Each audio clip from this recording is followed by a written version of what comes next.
Hey guys, so for today's video we're doing a DIY board and batten wall. This is for my son's room. They're going to be sharing a room, so let's get started. Alright, so first stop for us was Lowe's. We ended up getting some boards here to make our wall.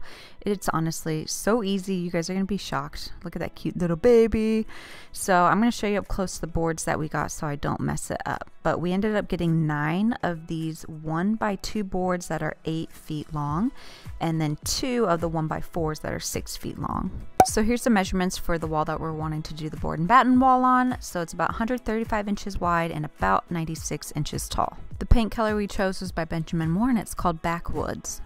And here's Noxie showing you his subscription box from Love Every for the month. He loves these toys. We've been doing the subscription box since he was little. We also got a little play mat for the new baby, but here's a closer look.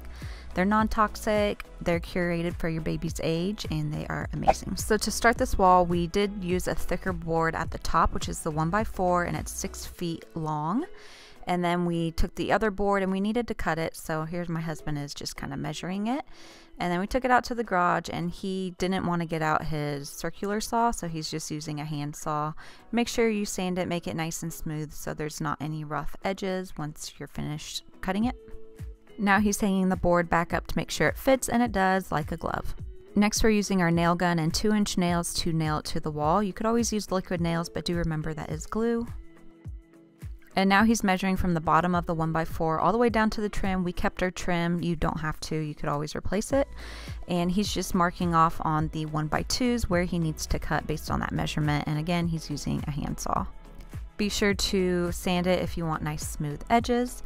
So here he is. We are just, again, framing it. So he's putting the 1x2s on each side of the wall and then nailing them into place.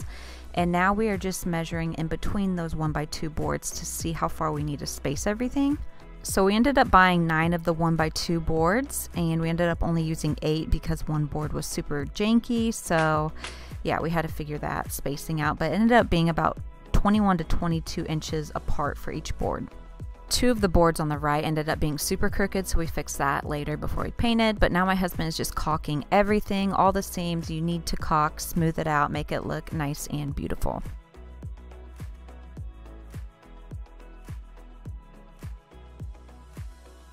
Now it's time to paint and bring it all together. So this is, again, Benjamin Moore Backwoods. I found this on Pinterest and obsessed with it. I love how it looks. We ended up using 2 coats of it. So this is what it looked like after 1 coat. Of course, we went in again, and then this is what it looks like after 2 coats. So you can see it's still kind of drying, but this is the final result. I love the dimension it gives to the room, and it just adds an extra pop. So this is it up close. You can see the seams. Everything is just nice and smooth. It just looks so good. And then this is what it looks like when I add everything back in. I'm obsessed. I hope you guys like it. Let me know what you think in the comments below. Don't forget to like, subscribe, leave a comment, and I will see you guys in my next one. Thanks for watching. Bye.